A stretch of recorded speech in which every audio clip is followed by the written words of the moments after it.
Give me a test. Oh, I'm sorry. Was I disturbing you? Hey, what if the test is so hilarious that you feel like you have to include it as the show? Don't you think you should?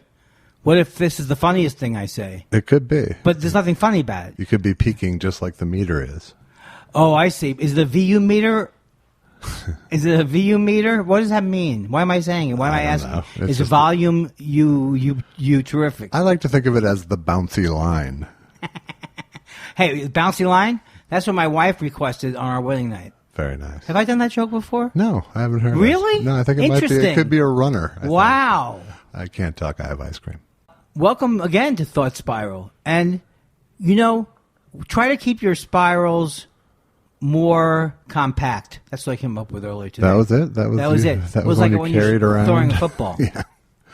I think you saved the show from the beginning. Thought Spiral, brought to you by NFL, professional football. Watch it at home. Watch it on your face. Football. Don't they do a disclaimer? Please do not use the NFL as your sponsor. Unless authorized. No, I'm planning on getting... Oh, I see. We can't even say it. God damn it. So why am I doing hilarious bits that will have to be excised? Speaking of which, we did your show the other night. The particular show. And I have been told... I'm not someone who brags unless it serves my purposes. And I have been told now we may be the #1 show over at Meltdown on the Nerd Melt calendar. Nice. And the only thing I'm going to say about that is you're going down other shows. No? Right. Yeah, well, I think that's the spirit. You're going down. I think that is the alternative comic spirit. Yeah. Suck it. Anybody who does any other show there is blackballed off of my show. Well, let's start to play hardball like club owners from the 80s. Yes, it's time.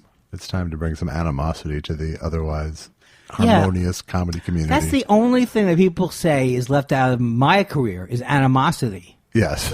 What do you think it is that almost everybody resorts to? Who are you when they want to argue with you on Twitter? Don't give me that look, Josh. No. The last thing I need from you is that, no, I don't. No, I don't. I heard that voice. Look, you want to extinguish the flame that is Andy Kindler. You want me to clam up. I just love how you act like it's a universal thing for everybody. Whenever someone disagrees with them on Twitter, they question their level of fame. Well, okay. Well, let's look at the difference. You're a person who's like, I'm not going to cause trouble. I'm just going to sit in my home, say funny things, but you don't attack the social issues. Yes, you do. I do. You do. You get annoyed, I don't attack showbiz figures. So someone never said to you, who are you making fun of Trump? I've never heard of you. No, occasionally they do, but for some reason, unless someone like you retweets it or something, then I get your people.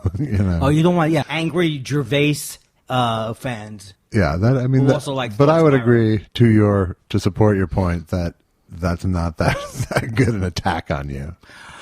Well, the other thing is that a lot of the things I'm upset about are bigotry, and when I'm arguing with the Gervais fans, I start to hate the British. You know what I mean? I like to say you're fighting the good fight badly. Yeah, I think that might be more accurate. But you know what's so funny to me is like, half of Gervais's whole thing is, I'm sorry, have I hurt your feelings? What's wrong? I can't hurt your feelings. So why aren't they excited when someone tries to tell them that they're terrible? Yeah, they should enjoy the individual feeling hurting. Yeah, if they're in the feeling hurting generally business. Right, exactly. You can't take it out, but you can dish it in. Doesn't matter, though. All that happened this week, I spoke to my mother. Uh-oh. And because I tweeted that I thought was very clever. Seth, I don't know if I've mentioned this or if it's come up at all, but Seth Rogen is following me. Oh, is he? I don't like to talk about... That's interesting. I'm not someone who, pushes stuff out there to feather my own lily. So now all I think about is what can I reply to Seth Rogen that he will find delightful. That's all I care about. Because everything with me is I'm the guy who claims he doesn't care about anything but the truth. Right. But it really is about follows, likes, notifications, and Vine loops.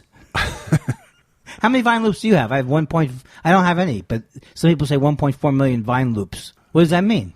It means that they left their Vine loop playing for 1 million times. How come you don't know? I thought you would be the guy in the podcast who would have technical information. I'm not the guy in the podcast who fills any blank.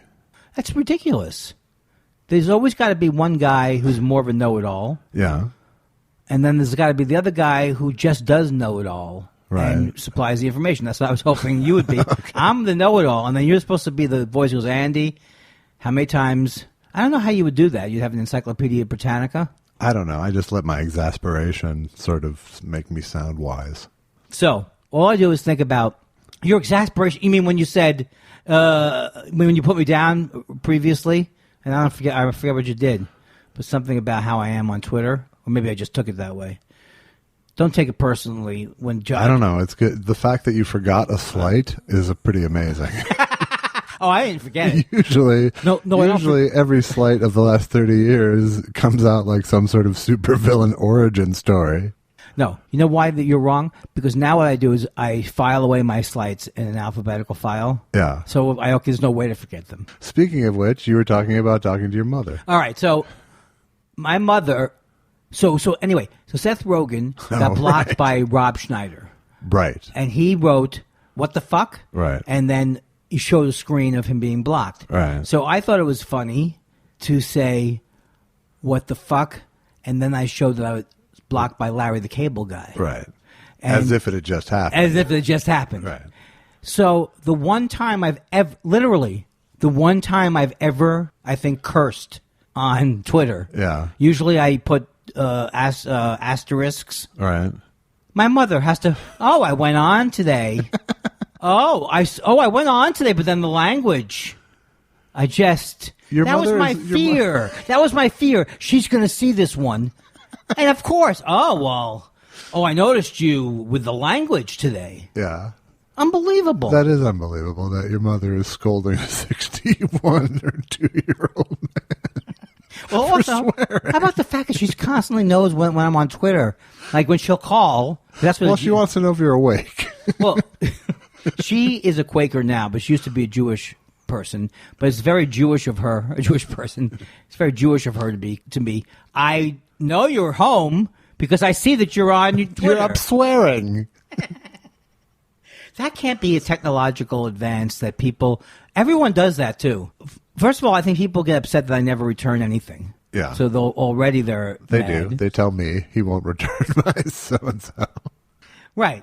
I've become a bit of an Andy conduit to people now. It's could you have him unblock me? Hey, could you have him return my text? Well, also, maybe I shouldn't be doing this, but out in the world, I go, you have to go through Josh. I don't remember anything. Maybe I'd prefer you didn't do that.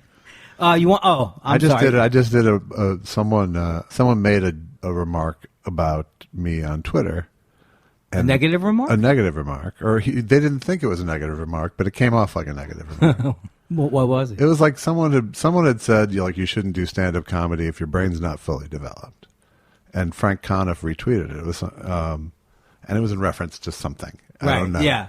But someone wrote, then how do you explain J. Elvis Weinstein?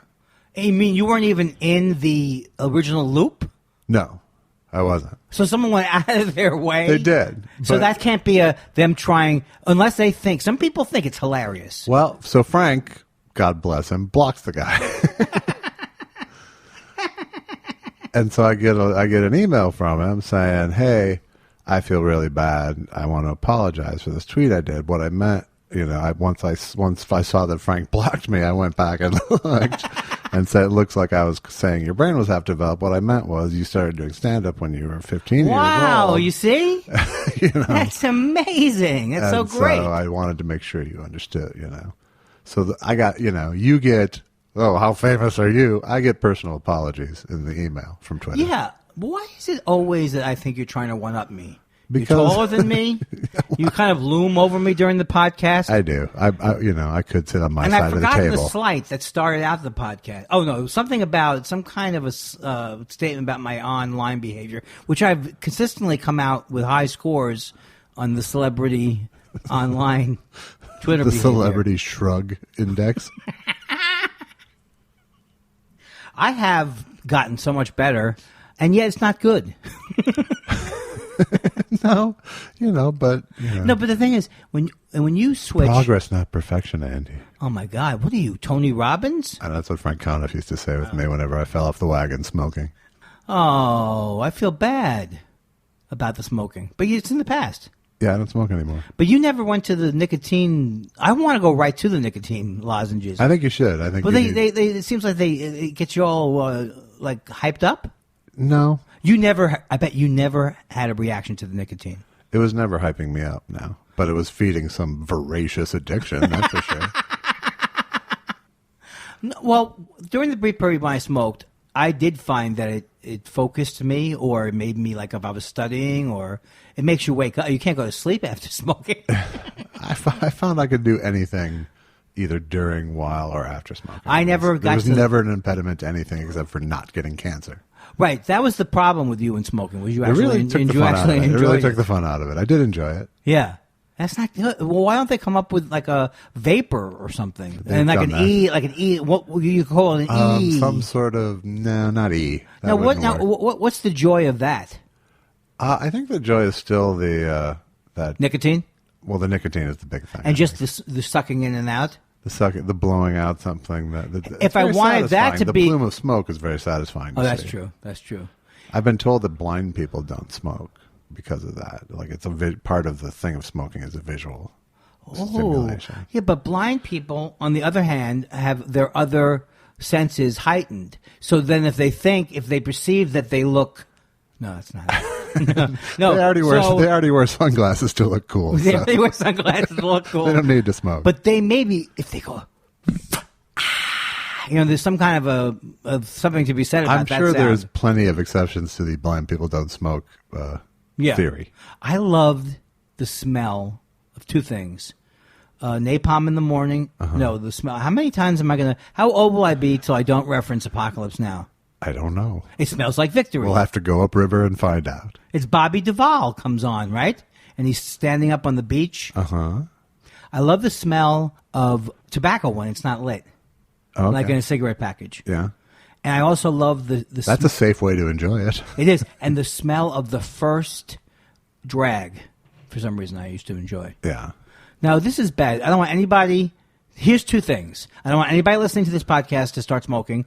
Also, I would love to get cigarette manufacturers as sponsors. Yeah, I think we could turn it around for them. The thought spiral, like a spiral of Winston. Health spiral. So that was it with my mother. She said that my mother is looming out there. My mother, who did not curse, that is true. Yeah. My mom ultimately gave up trying to get my brother and I to stop swearing at a fairly young age. Well, did you guys have was it you like what the fuck is and all that kind of stuff? We didn't use it like weapons, but we used it as punctuation. Now, I saw a photo. It was a jokey house, so if you needed it for a punchline. That was the name of the house? Jokey House? Jokey House was what we had on the gate out front. So you're saying everyone in your family was pretty funny? Yeah. And your mom too? Yeah. Although she was the prime audience. But she was very funny. And your dad... Now, I love that picture you posted of your dad. Yeah. He was a handsome DeVille. Yes, he was quite the young... And then there was a picture of you and him. Yeah. Can I have that without you? See, this is part of our fake personality. We don't talk off the air kind of thing? If you put up a picture of my dad in your house, then yes, you can have a picture without me. Oh, man. That was quite a Father's Day. It was. I don't know why. I always feel pretty good on Father's Day because it's like I don't have to do Father's Day. Right? The obligation is gone. Really is. I can appreciate my father without obligation. That's true. And I my mom too. Mother's Day was actually a pain in the ass. And when you were a kid? Yeah, just because there's always my mom too. My mom was in the floral business. Oh. So Mother's Day was like, Black Friday for them. Why do I not know that your mother was in the floral business? Yeah, she was an advertiser. She was the advertising manager for a huge floral. Flowers? No, for a FTD. A company called Bachman's in Minneapolis that had a bunch of stores. Wow, so your mom was loaded? Yes, she was swimming in the dollars. So Mother's Day had this like big business crunch thing to her.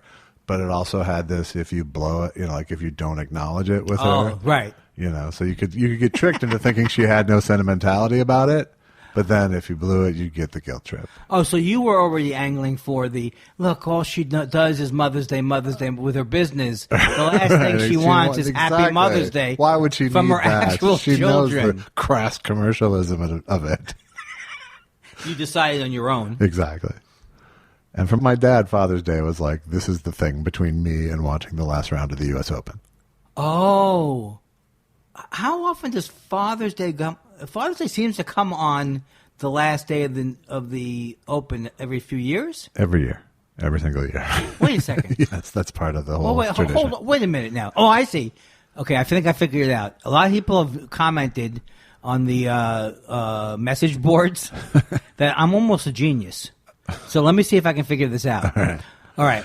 It's scheduled for whatever Father's Day is going to be, is always a Sunday, first of all. Right. So let's get that out of the way. Right. And it does not vary. The date varies. Could be the 18th. Always the third Sunday. Always the third Sunday.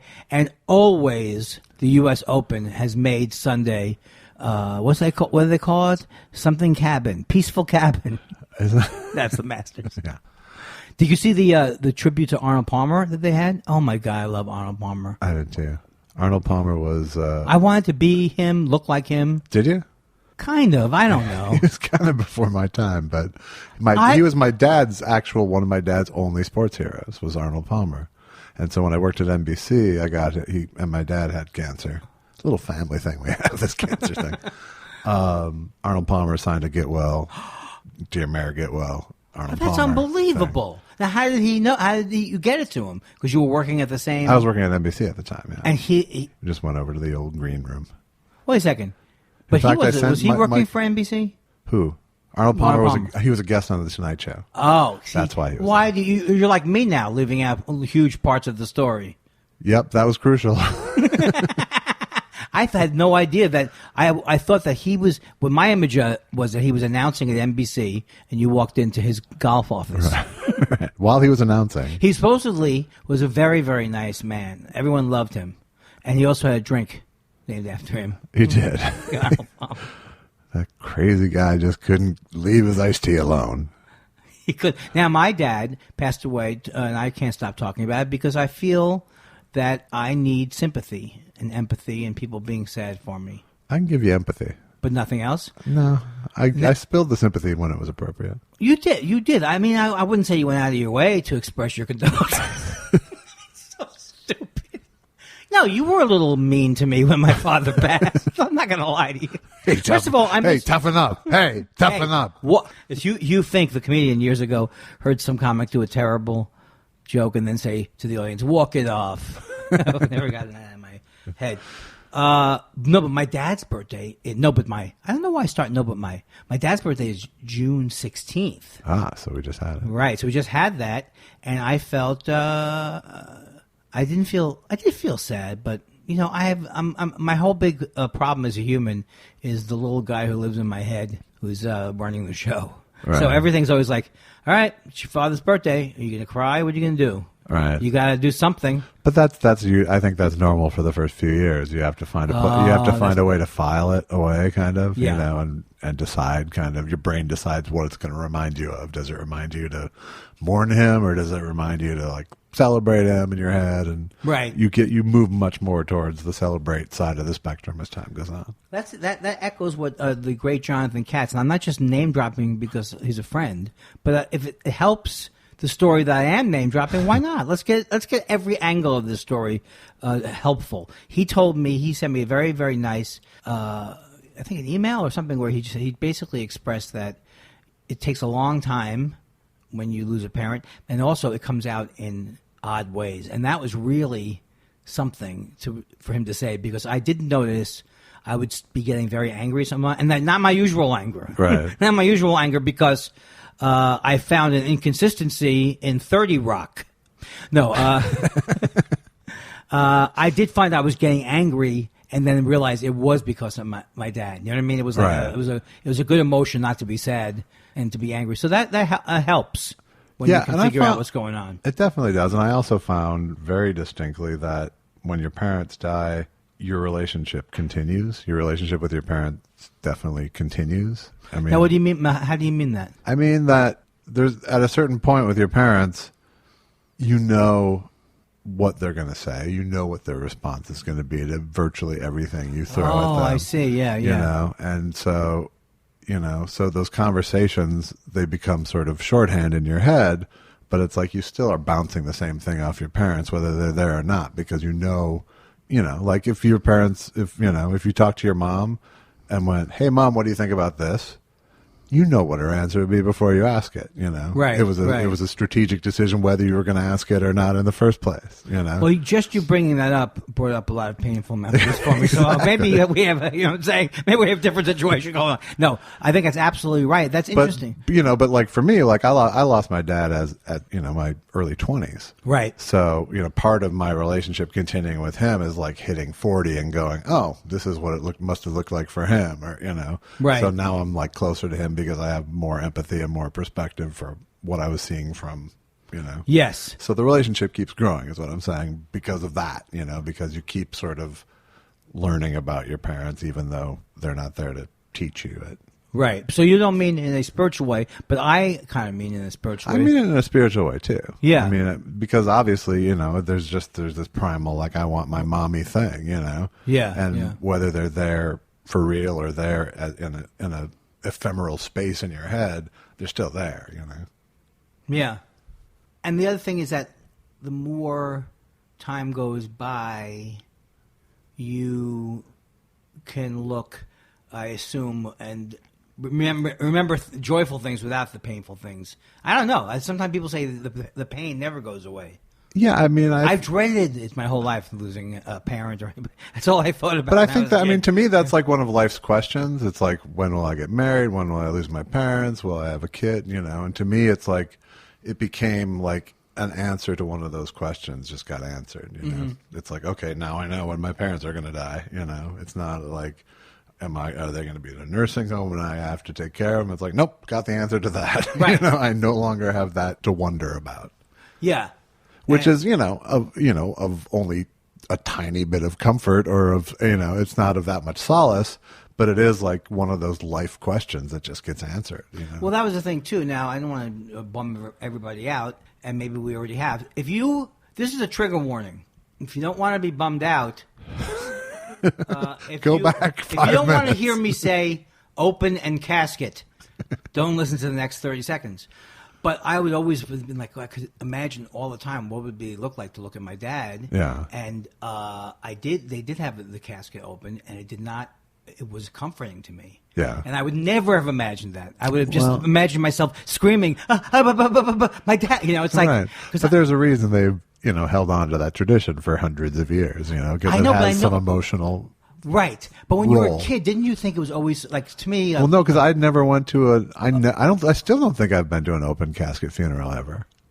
Oh, you have to try it. I saw both my parents dead.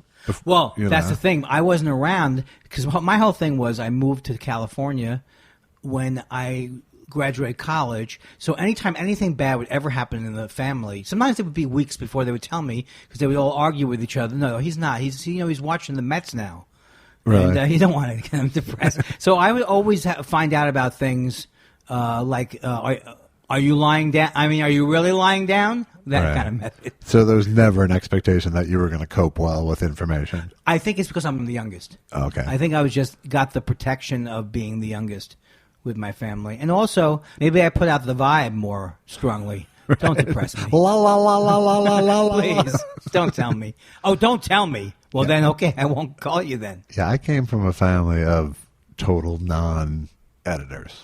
Everything, every... Oh, so they were just... information came like whole cloth and fast. Right. Well, my dad was very much like... There was no censoring of anything in my house. Well, my dad... So my dad, the generational thing, like my dad had no problem...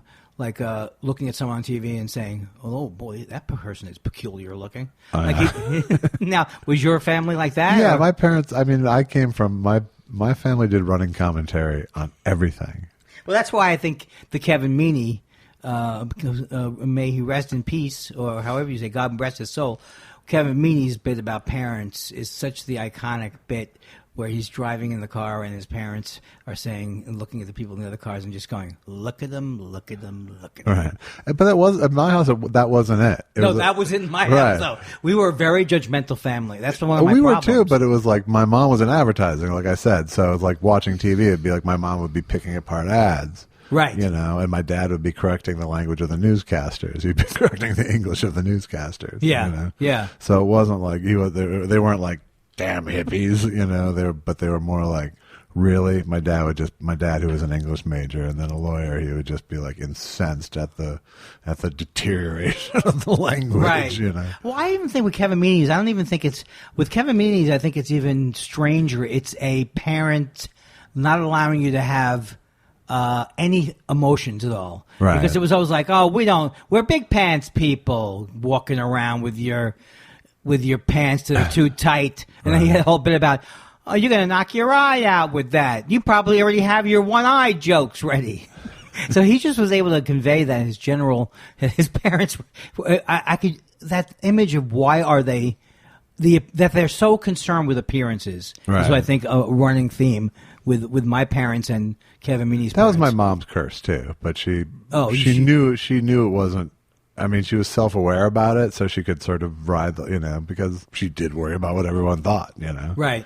And Yeah. so, she was married to a lawyer, and there was a certain set of expectations with that. And my dad wasn't that ambitious a dude. He was just like, I'll work as hard as I have to be happy and no more. He sounds very, very well adjusted in that way. He was yeah. But both my parents were rebelling against their crazy-ass parents. Oh. They were both trying to make adjustments for, all the more old world craziness that their And how well parents. did you know your grandparents? I knew 3 out of 4 of them well. Right. One of them died right after I was born. The one who tormented my mother and my grandpa.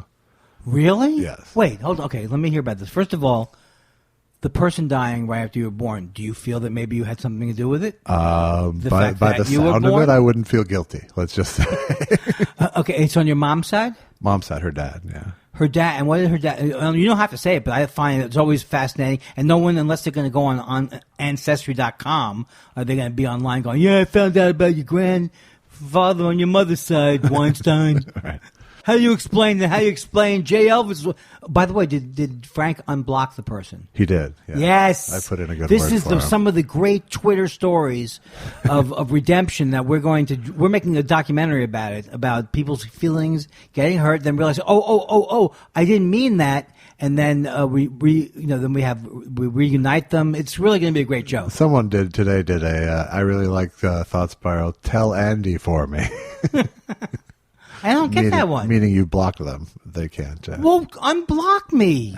You gotta, I'm your Twitter messenger. Yes, I am. That's my favorite job. How long Let would me it forward tweets to you so How you can long would it take you? can undo your tantrum. I notice when I come here to do the podcast, I don't notice you running from another gig, barely making it on time. You're already here. This is all you got going, my friend. Really? No, I'm just kidding. But I could so be watching Better Call Saul right now.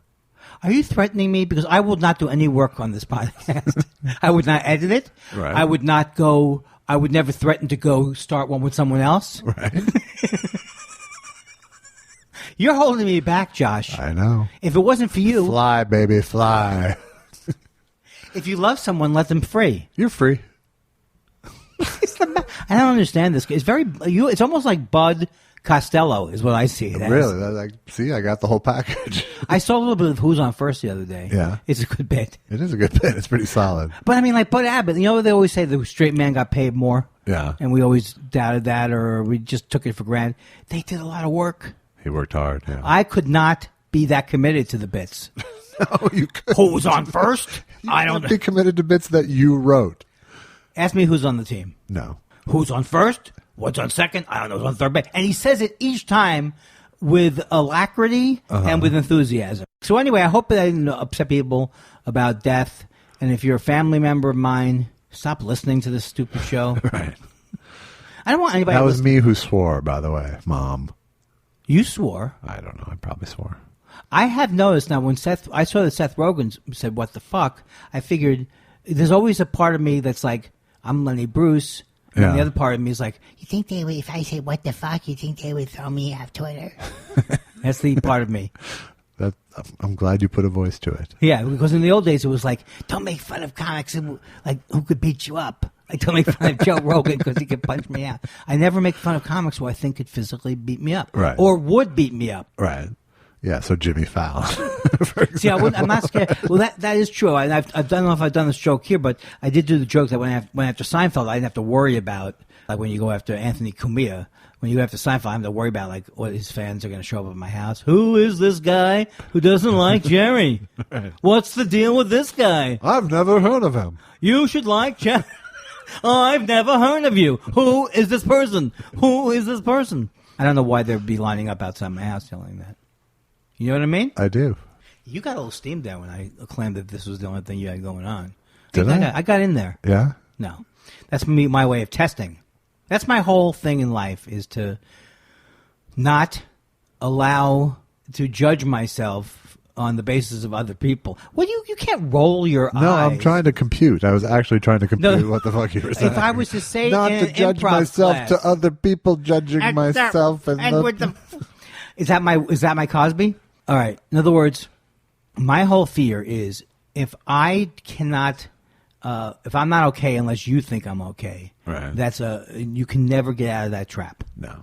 And then eventually the person that you've put up as the pedestal person is going to get tired of it, or they're going to get angry at you one day. And then when they get angry at you, and that's how you how you go, oh, of course I'm shit. Yeah. Because my pedestal person says I'm shit. No, I think then you turn on the pedestal person. What do you know about judging people? Right. Who are you to judge?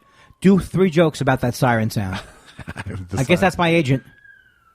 Well, I guess Dice Clay got another pilot. No? And? You do one. No. Hey, Car 54, where are you? There you go. So anyway, my big thing is, the more I love myself, right, this is the way the new agey people mess it up. Right. They try to take these with a really profound things. And you know when they're profound? When I'm going through it, Josh. Right, exactly. Before I went through this stuff, I don't know this wasn't interesting. Emotional problem just got interesting. But, when you have like Tony Robbins and all this kind of stuff, I can't stand the whole thing of like you just tell yourself to be positive. Right. But I do understand that 99% of my pain is from my own view of what's going on. Not like I can change the world like a positive thinking guy, but what I think of as depressing, I later find out is something else. Right, but I also think, I do think that there's some validity to that whole fake it till you make it school, just so you can become familiar with some of those feelings. That's true. Like there's times like you go like, where you're literally having to tell yourself, don't do that thing, don't respond to that thing on Twitter. So at that point, it's not your natural instinct to not respond to it. You literally have to fake your instinct. And then go, hey, that felt good. The only way that has not worked for me in general is what freed me up. And I think a lot of people are saying, hopefully Andy will lecture. I'm sorry, my phone keeps going off. Hopefully Andy will lecture more about comedy in the podcast. But what happened was that if something wasn't going well on stage and I didn't acknowledge it, especially if for some reason I'm starting to feel strange, then it freed me up to acknowledge that I was feeling strange. It was worse to me as I would start to feel weird to not comment on feeling weird. Now, I maybe go too far that way by not allowing certain things to, because sometimes you shouldn't comment on everything. Just see if the joke works. But in general, pretending the joke doesn't work never worked for me very well. No, but it's the place you go because you're part of your whole. I think part of your superpower on stage is that stream of consciousness. That thing which I describe as you'll keep talking until it's funny or until it's funny that you're still talking. It's true. But I really mean that as that is kind of how I characterize it. That's your superpower, is to just be so hyper conscious of everything that's coming out of your mouth that you'll comment on it as you're saying it. Well, it really did free me. It was like a big breakthrough thing because I thought that I was doing that on stage and realized I really wasn't. about 10 years ago, it was a breakthrough because I realized what I was normally doing would be yell at the crowd, right, or yell at myself. But there's a difference between telling the crowd that you're failing, which is not useful at all, as opposed to narrating the sort of micro differences in their response. Yes, is more interesting than like we hit a lull, that thing. Well, that's right, because that is my Achilles heel in a way, is too much. When I first started, it looked sad, right, pathetic, and a lot of comics were like, "I can't believe that you're," I basically say, "Well, that joke did not get a laugh." Yeah, you're giving them permission to tune out. But I probably, I also think, maybe we talked about this, but I think comics in general over-exaggerate how poorly they're doing. Absolutely. In my documentary about the stand-up in Asia, with Tom Segura, I'm cutting back and forth to his set and him sort of narrating what he was thinking at the time during his set, and he's talking about the set that he really hated and felt like the crowd didn't respond. I love that part of the movie. But if you were watching as an outsider, if I wouldn't have had that commentary, you'd be going, "Oh, he's doing great," That's the interesting thing about watching it too, is when you watch that scene, it's I've had other examples of that where you learn the lesson that how you think about your own performance doesn't necessarily mean everything. You know what I mean? Right. Sometimes when I've felt bad on stage, something is actively happening that I'm not missing. Yeah, no, there's bad nights. There's bad nights. But there's also tired nights where the crowd is clearly not that energetic, but they're into it and listening, and you can't fault that crowd, Right. You can't fault. And sometimes that being able to ride that silence or that, take that moment and own it and use it as a pivoting point is an empowering thing for you on stage, rather than going, "Whoa, we really hit a wall here, people." You know? Well, the ability to just take a breath and not look like you're worried about losing them can draw them in. In general, the idea that you are confident enough with your own. You see, I think some people are confident enough in their own stuff. People they always go, "Oh, you're not afraid." I'm very afraid, but it's like weird anxiety fears, as opposed to active fear. I don't know. It's not. Yeah, it's not really fear at this point. Right. It's not like the fear of feeling naked in front of a crowd. It's not. No moment on stage is that embarrassing or shame inducing. But right. there's always just this.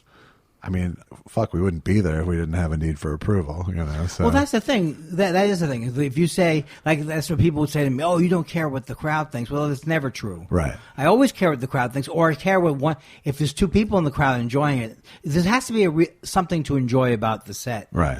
So, but there is something to be said about comics who are, I notice, don't usually ever comment when something doesn't work.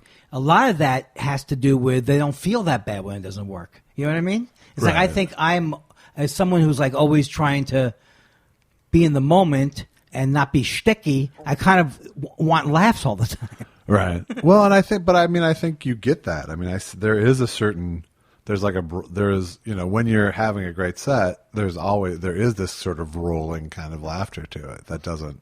It never stops, Well, and you never stop. Well, that's the thing is that I feel like now. I always think it's a danger to say how long you've been doing something, whatever. But I don't remember having any kind of nights like I have now over the first 10 or 15 years of stand-up comedy. Right. It seemed way, way more mechanical to me. Well, you're way better. I saw you then. Yeah, and yeah. I've seen you now. You're way better. You really have put in your 10,000 hours or all that shit.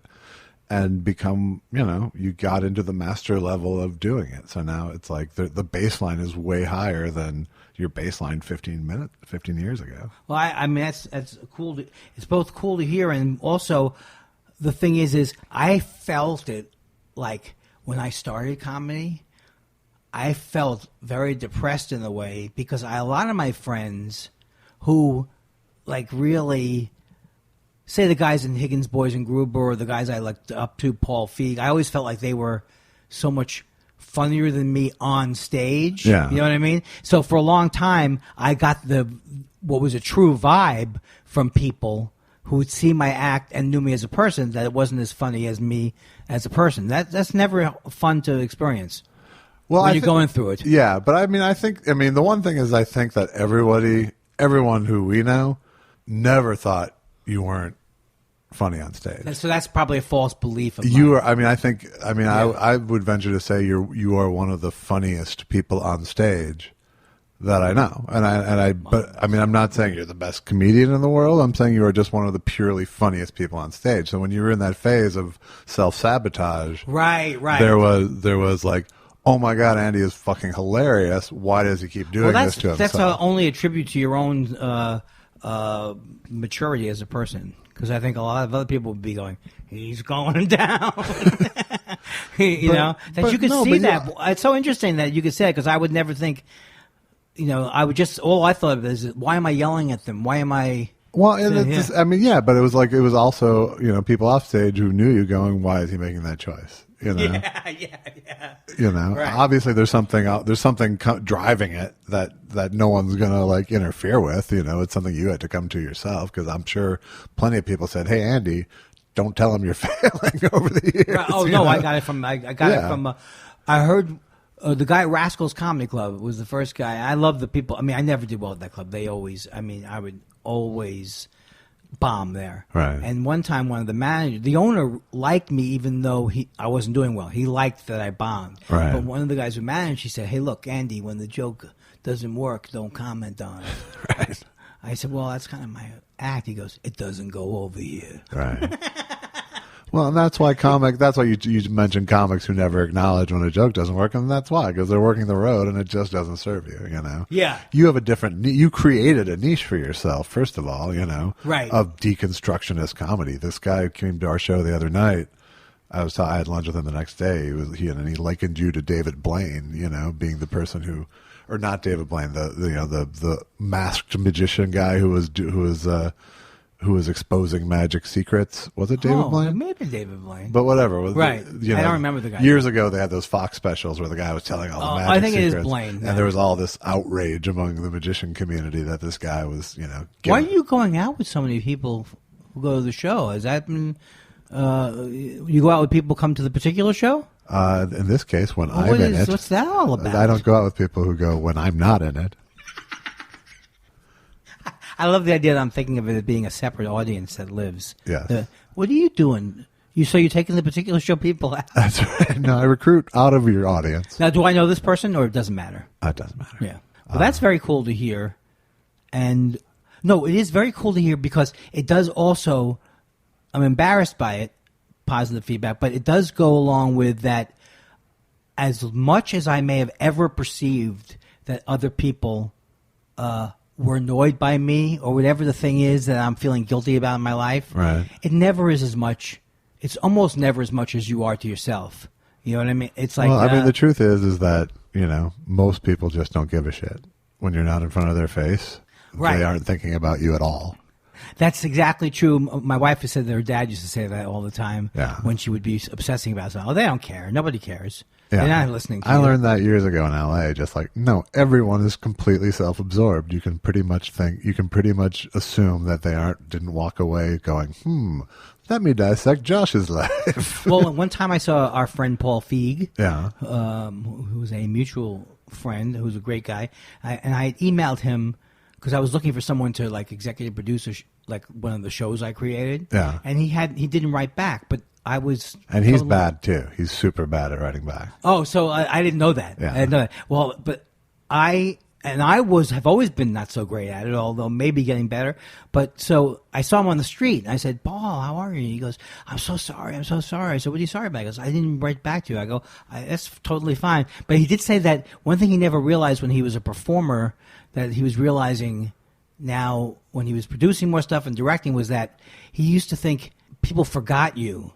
But right. It's not, they're just busy. Yeah, you know exactly. what I mean? Exactly. So it was kind of cool, but it is true though that I think that's the good thing about show business is I don't believe the old George Reeves thing. can happen so much, or even if that even did happen. What, George? Where you're stereotyped as Superman, and you know, like I don't think you worry about doing too many TV roles that will affect your movie career. No, I don't think about any of it. I really don't. I don't mean, I just don't think in terms of a career anymore, honestly. I just think of like, what's the next thing I'm going to make?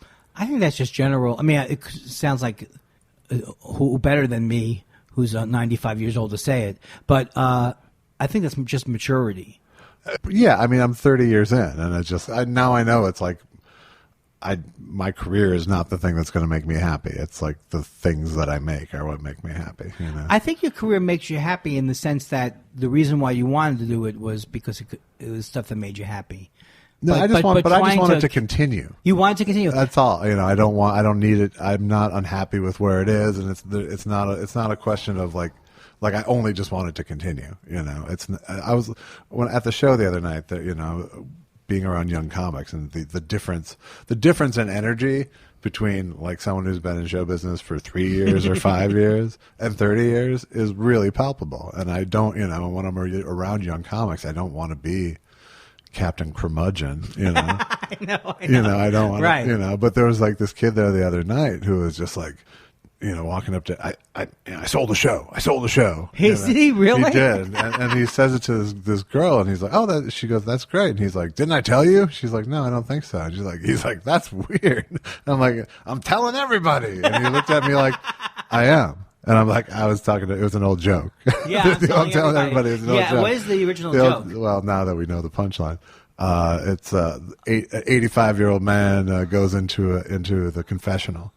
Says, Father, I got to tell you, I just had sex with two 18-year-old girls, and it was amazing. It was fantastic. I can't believe it happened to me. I can't believe I performed so well. And the priest goes, well, I can give you, 30 Hail Marys. And he's like, well, I'm Jewish, so it doesn't really matter. And he's like, well, why are you telling me this? And he's like, I'm telling everybody. I had heard that joke, but never knew that it's a Jewish guy who goes into the confessional. That is a great joke. So, so he's going. So the kid tells, he tells the other person. He goes, I sold the show, and she goes, oh, really? He goes, yeah, script deal. I'm like, no. That's two different things. Yeah, right. I have a script deal is a different thing than I sold the show. But you only know that if you go through like a bunch of script deals that don't turn into shows. And then you stop telling everybody, at a certain point, you realize that like most things don't happen. I might have forgotten it if one of my things had been turned into a show. But it's that thing of like, you got to have an answer to what are you up to. And then you start, so you start telling everybody, I've sold the show. And then it's really a script deal. Right. And then 3 months from now, everyone go, hey, what happened to your show? And you just go, it was a script. And, well, those fuckers, they didn't know shit, But you learn over time, I remember 5 years from now, he'll go, yeah, I got a script deal going. Yeah, I remember the first guy who told us that something was going and never went. And I was like, when you first told that, and you just figure that it's going. Oh, yeah, and you plan out the next 10 years of your life and the massive ascension that will happen because this thing is going. And well, that's the thing where I think it's regularly maturing works, because when I was younger, I think when you're younger, you are more ambitious. Right. And also, I feel so happy just to be able to make a living in stand-up, but there was a time period in my life where nothing was going right. Right. And I couldn't even imagine that anything could go right. Right. And that has to do with age, too, because I think if I knew what I knew back then, it's a cliche to say it, I would have been nice. My thing is I always try to tell people in their 20s, try to be nice to yourself, because I know I wasn't very nice to myself. I was always like, when am I going to get famous? Right. Yeah. But it was going to happen. That was the thing. When right. And the thing is, happen. when people used to ask me, where's your show? I would always think to myself, yeah, where is my show? You know what I mean? It's right. like it would get in somehow. And now I think But I remember talking to you years ago when you were doing Letterman and going, Andy, because you were going, hey, I've got the development deal and the thing with the, I'm on Raymond. And I was like Jerry Lewis? You were. Yes, you were. maniacal and egotistical. And, well, that goes. no. So, do you have to be Jerry Lewis to have all those characters? But I remember going, "Hey, Andy, remember that you're on fucking Letterman too," because that was probably the dream you actually had. You know? That, and do you know, so many times I have had to remind myself. My problems usually come from worrying about money. They don't come from worrying about, I wish I was recognized more. Although I do think the ability to admit to yourself that everybody, except maybe not everybody, but most people have narcissistic tendencies. Sure. It's the person who doesn't realize that, I think, is the unhealthy person, you know? Right. And there's not, and when you add show business to it, I mean, the best showbiz quote ever is Martin Mull's, showbiz is high school with money. Oh, that was Martin Mull? As far as I know, that's his quote. It's so great. Because it's so true, and my whole thing at this point is just try. Anytime I find myself having those high school feelings, like, why wasn't I invited to that show? Because you weren't there. They weren't thinking about you, and that's a natural reaction. And people can't see, but you were making like a baby. I was saying, why wasn't I invited to that show?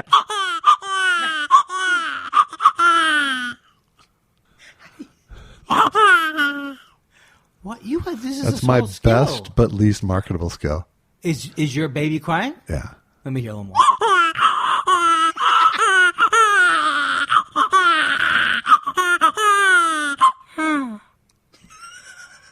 That's the closer. I have to tell people I'm willing to sign an affidavit saying that we do not have a wacky sound machine here. No, well, that's my nickname. Give me a little more. Just give me a little more.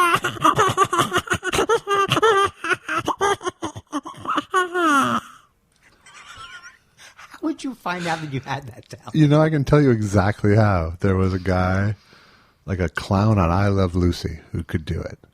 What? There was I saw Give me a character. I saw this 25, 30 years ago. Do it one more time.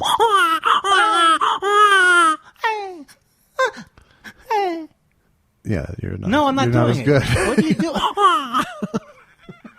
You know what? You're not very good at it. I hope that you never did Donald Duck impressions and No, stuff I like never that. did. No. But if you had to do a Donald Duck, would And you I do it? like you've seen my act. I don't even do impressions. No, but I'm saying, can you do a Donald Duck? That separates us. You have this is. You could be the next I could do Donald Mel Duck with Blanc. it's like Donald Duck with a cold. But where does it come from? Your throat? That's tongue. The Donald. I already have. The only things I want to do that I can't do is cry when I'm acting. Yeah. And I haven't been able to do that yet. But people cry when they watch me act. Thank See? you. We have Thank the you same. for- If one of us dies, it doesn't matter. We have the same brain. I guess hope the other person. But I think the lesson that we've learned, though, is that it is a good thing about getting older, that those jealousies and things, that you do see that if you're aging the right way. I mean, you can get worse as you get older. All right. But if you are open to accepting yourself, you get more comfortable because you don't need to have, like I can't imagine not having stand-up, but I don't need to have my own Everybody Loves Raymond. Although I might be lying about that and to myself, but I don't think so. I don't think feel so that. either. I don't think. I mean, those things would be cool, but it's like, Well, also you're fulfilling your real space in the world is as a stand-up. that, and I didn't plan it that way, but that's true. I just, I mean, there's a few people in my life that I've always like, they have to do it, Right. And you're one of them. You're one of those, like I had years where I didn't do stand-up, Yeah. but I'm kind of back to needing it as a thing in my life, but it's not like the thing, Yeah. But it's great. But you're one of those people who has to do it. I have to do it, and also not only do I mean, look, I know that people, and we're only going to be talking about me and my greatness as a comedian for 5 more episodes. That's right. Test shows 9 through 13. Test show 9 will be, how does he do it? Right. Test show 10 will be, wowzer, that guy's funny. The Andythology. Yeah. Then there'll be a discography. Yeah. About it. Of your one album that you haven't released yet since You recorded it 4 years You're ago? involved with the only thing I've released. That's true. And that sounds like a semen joke. Oh, there's no reason to do that, Josh. Why do you have those instincts? Well, do you do... Okay, so you do voices as good as someone who would annoy people. Thank you. You know what I mean? Thank Like you very people much. who do Donald Duck, I find it a very annoying Right. thing. But you have a good... What people don't realize about you is that you have a fantastic ear because you're a singer, you're a songwriter, and a guitarist. Well, actually, you play anything, right? Not wind instruments. I play a lot of things a little. Do you play wind instruments? I played the trombone and I played the trumpet. Can you play drums? I can play a little bit of drums. I wanna play drums. I wouldn't like go to a jam as the drummer. I would, and people would be disappointed. That's what I want to do, though, is pound on the drums. Did you ever see? I can picture you. Like, did you ever see Gary Berghoff, Radar, playing the drums? Ever? No. I think they did it on MASH once or twice, where they had him playing. But I can pick you. Well, I'm thinking about. I'm looking at you, and you look like look like Gary Berghoff. What are you saying? Playing What are you saying? Because all I you can look think a of little is like Radar. Is what that I'm saying. he had one less finger in one hand. He had something going on. With He his had something hand. that he hid from the camera. Yes, and if you watch MASH now, Yes, you can notice that Gary Berghoff in every scene is hiding his left hand with a I don't know usually why with a clipboard. I don't know why I'm bringing attention to it. It's not right. But the other thing is, notice how many times they say meatball surgery. Yes, they do. It's meatball surgery. That's right. When I was a kid, I used to love that show, and now I don't think I can watch it anymore. I just watched it last And week. it holds up, right? Yes, You know who does hold but up? it's the thing about MASH is it's only like MASH. True. There's nothing like MASH. Well, they had incredible writers. They didn't want to have a laugh track, but it was imposed Right, but upon just them. there's just nothing. There's nothing of that tone. There's nothing That is true. rides that huge range of emotional tone like that show. And actually, way funnier than the movie was. The movie was. The movie was It was a great movie. I don't think it was a great movie. Well, I think I the only first watched- half of the movie is really good, and then the second half. I don't have any memory of the second half. Right, because it's like all a fucking football game. Like most of the second half. I don't like that. It's like you know what another movie that's amazing. I mean, it's a funny movie all the way through, but like Stripes. Anytime the movie goes from just the small comedy to now we're going to march into a thing Right, and now take we it have over. now it has to be a movie. I wish they never do that in movies. Although Stripes is It's so great. It's golden. to It's me. so great. You can't. It has the greatest scenes in it. It does. So my mom took my brother and I to Stripes. I don't remember if the last part of that movie is that bad as I'm remembering, or just boring. It falls apart once they when they're rescuing the troop from the Czechoslovakian it's prison over. camp. It's all over. Now, your mom took you? Did you go to the movies a lot with your mom? Mama's boy.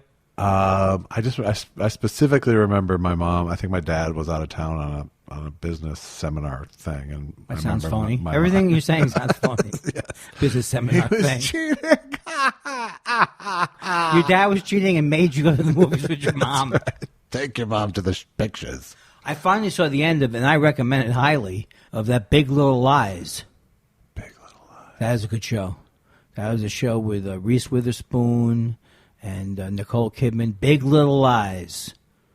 When do we do our Andy recommends things to watch? I think it's always open. Well, I liked it. Big Little Lies. What, Laura Dern was in it. You missed this? I can't believe it. Yeah. It was like a thriller. Huh. Alexander Skarsgård. I don't think I'm saying his name I right. don't think you are either. I think it's Alexander Skarsgård. I think it is. Oh, Andy, I saw you online today, but the language. Oh, so filthy. My old Quaker impression. Is that my mom? No, I do impression my mom, but I put a very Jewish That's what I'm voice. saying. You can take the Judaism out of her, but you can't take the Jew out of her. You can take Salem out of the country, but you can't take the country out of Salem. Is that a cigarette ad? Yeah, these are things that I remember. That Like when TV cigarette ads were on? Tarryton smokers would rather fight than switch. Right. That was Us, that was Tarryton. my dad's brand, was the Tarrytons. And did he get into fistfights with people? Constantly. But nothing to do with not cigarette based. No. I can't get over it when I look back at those Bogart movies. I want to smoke so bad. I want to be one of these people who smokes and drinks and lives to be 300. But Bogart didn't. He died from lung cancer. I think so, yeah. I don't know why I'm laughing. I don't want to go out like he went out, but I want the first part of his career where he was smoking and he was looking at you, kid. Yes. So you want a catchphrase is really what you want. I also want to be in a river with his leeches and Katharine Hepburn. Yeah.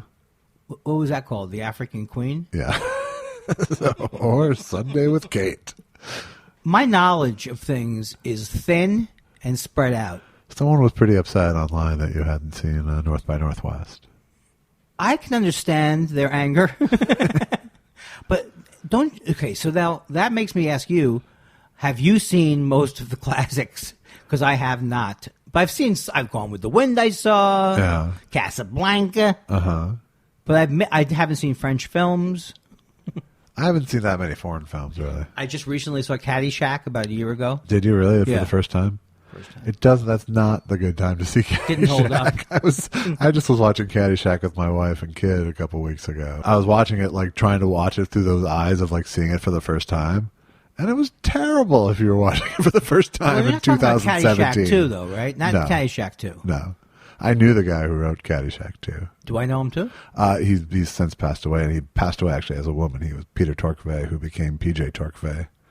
I've kind of known that.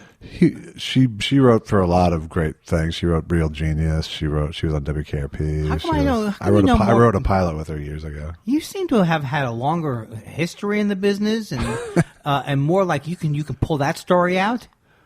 You have that story is both involves someone passing away and a sex change. But I used to suggest that because we had the same manager, and I'd say the way you tell it is and he wrote Caddyshack, too. That's like my favorite joke of all time, or one of my favorite jokes of all time, and I don't know who the writer is, but when Gallagher 2 is Gallagher's brother or his cousin? His brother. I got an offer to write for Gallagher, too, when he first started doing it. How would that offer come Tom in? Sobel. Oh, I got to hear about these things more. But the comics joke was, and I don't know who it is, so please identify yourself, was Gallagher 2, audience 0. That's just a brilliant, genius joke. Absolutely. It's like Tommy Sledge, I like my woman like I like my coffee with big tits. Right. Tommy Sledge was hilarious. Tommy Sledge was great.